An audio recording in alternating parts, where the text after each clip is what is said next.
Hello అండి, అందరికీ నమస్తే. ఈరోజు ఫ్యామిలీ ఫుడ్ తెలుగు ఛానల్లో ఈవినింగ్ టైం ఎవరైనా సరే ఇష్టంగా తినే ఈ చక్కెర పారని ఏ విధంగా చేసుకోవాలో వీడియోకి వెళ్ళి చూద్దాం. ముందుగా ఒక వెడల్పాటి ప్లేట్ తీసుకున్నాను. ఇందులో 2 కప్పుల వరకు జల్లించినటువంటి మైదా పిండి 2 కప్పుల వరకు తీసుకున్నాను. అలాగే 2 టేబుల్ స్పూన్ వరకు గోధుమ రవ్వ ఉంటుంది కదా, ఉప్మా చేసుకుంటాం బొంబాయి రవ్వ, అది వేసుకోవాలి. ఇప్పుడు అరకప్పు వరకు మనం షుగర్ పౌడర్ ఉంటుంది కదా, అది అరకప్పు వరకు తీసుకుని వేసుకున్నాను. ఇదంతా కలిసే విధంగా చేత్తో బాగా కలుపుకోవాలి. ఇలా కలుపుకున్న తర్వాత మీకు చూపిస్తున్నాను కదా మెజర్మెంట్ కప్పు.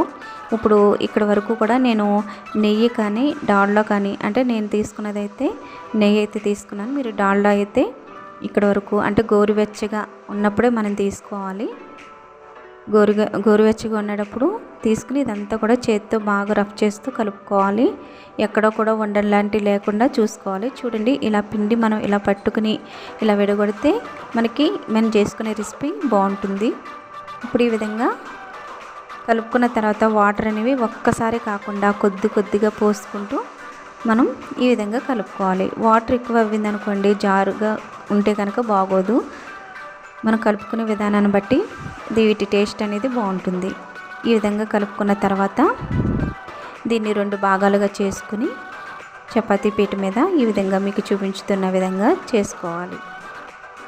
చేసుకుని చాక్తో కానీ ఇటువంటిది పిజ్జా కట్టర్తో కానీ ఈ విధంగా ఎడ్జ్ భాగం అంతా కూడా తీసేసుకోవాలి. ఇలా స్క్వేర్ టైప్లో వచ్చిన తర్వాత ఎక్స్ట్రా పీసెస్ అన్నీ కూడా తీసేసుకున్న తర్వాత చిన్న క్యూబ్స్ మళ్ళీ కట్ చేసుకోవాలి. మీకు చూపించుతున్న విధంగా కట్ చేసుకోవాలి. ఈ రెసిపీ టేస్ట్ అయితే మాత్రం చాలా బాగుంటుందండి. లోపల స్మూత్గా, బయట కరకరలాడుతూ టేస్ట్ అయితే చాలా బాగుంటుంది. అన్నీ విధంగా కట్ చేసుకున్న తర్వాత డీప్ ఫ్రైకి సరిపడా ఆయిల్ హీట్ అయిన తర్వాత ఇవన్నీ కూడా ఒకదాని తర్వాత ఒకటి దోరగా వేయించుకుని తీసేసుకోవడమే. ఫ్లేమ్ని మాత్రం లోలో పెట్టుకుని వేసుకోవాలి. హైలో పెడితే పైన బాగా వేగుతుంది కానీ లోపల కంటే వేగదు. ఈ విధంగా వచ్చిన తర్వాత దోరగా వేయించుకుని తీసేసుకోవడమే. అంతేనండి. ఈ చేసిన రెసిపీ మీకు నచ్చినట్లయితే ప్లీజ్ అండి లైక్ చేయండి, షేర్ చేయండి, సబ్స్క్రైబ్ చేయడం మాత్రం మర్చిపోవద్దు.